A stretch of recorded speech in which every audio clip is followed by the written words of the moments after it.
Hey YouTube, Scott Pat from Scott Pat's Comic Treks. Just out of the Thor movie, Thor Love and Thunder. And I'd just pop in and give you my thoughts on what I thought about the movie. Although I enjoyed it, I would say where it rates on the grand scheme of Thor movies would probably be, I still think the first one by Kenneth Branagh is my favorite Thor film. That's because I think it's before Thor really became the comic relief of the Marvel Universe. Not that that's a bad thing, but I like my Thor a little bit more serious. So I would say that's still my number one. I would probably put Ragnarok at number 2, this at number 3, and then, The Dark World at number 4. What I thought about this movie, overall I enjoyed it. I thought it was a little bit too silly. I really enjoyed the third act of the movie. I thought the third act kind of pulled together a lot of stuff, and it got a little bit more serious in the third act too. And I thought the third act, did make the movie better for me, so I enjoyed that. But there was a long time getting to that. We had to wade through a lot of stuff that, some of the humor that didn't work. I enjoyed Russell Crowe as Zeus. I thought he was good, although I think that scene went on a little bit too long. I thought some of the stuff that really could have been cut out was all that silliness we got with the back in New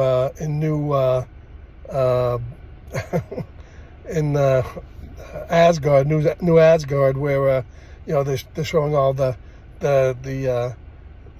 plays. That play thing went out.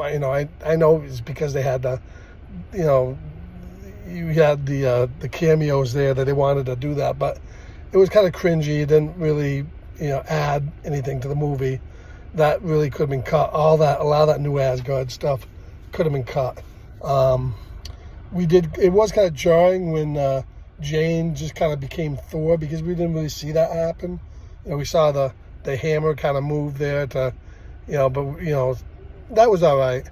But I thought that some of that stuff that they used, that silliness that was in the second act, could have been an expansion of the story with Gore the God Killer. I mean, Christian Bale was excellent in the movie, but he wasn't really given enough to do. This guy's a God killer. Let's see him killing some gods. Let's see some consequences from that. I mean, we got a portion of that, but the aftermath of that. But some of that extra silliness time that kind of just stalled the story from progressing could have been given to that, I thought. And I think it would have made it a better movie. Plus, Christian Bale, anytime you can get him on the screen, you got a great actor like that. Let's utilize him.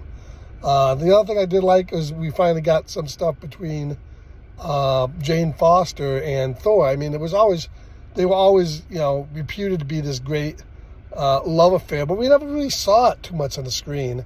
We just kind of heard it in passing. Now at least they show it. They do have some chemistry together when they're actually together, which they weren't a lot in the previous movies. So yeah, I mean, that was nice, and then got kind of closure to that story. The music, was pretty typical of, I think, Thor music. I could do a little bit less Guns N' Roses, but yeah.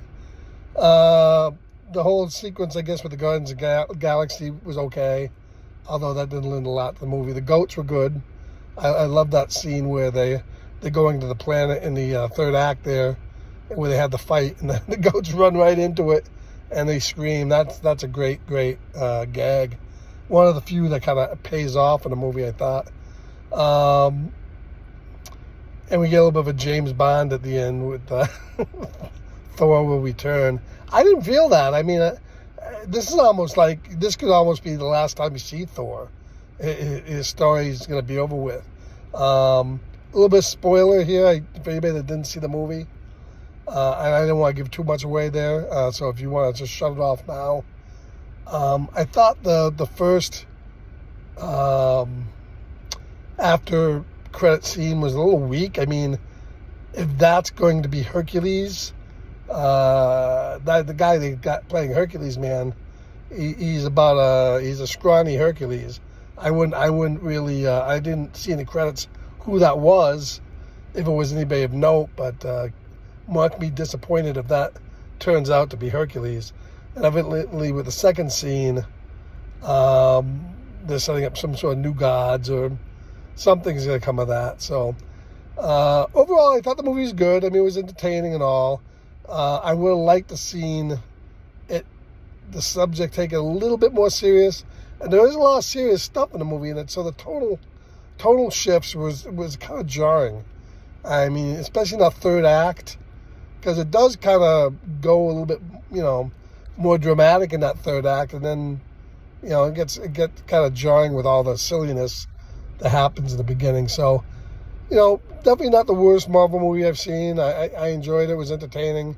I thought the running time was fine, but I wish I had cut some of that stuff and really bolstered the Gore story, because his story was very interesting, and it would have been nice if we got to see a little bit more of that. So I just want to pop in here, say what I thought about Thor: Love and Thunder. If you haven't gotten out to the movies, is it worth seeing? Yeah, it's worth seeing. And it's probably worth seeing in the theater. There was some nice effects. The fights were pretty good.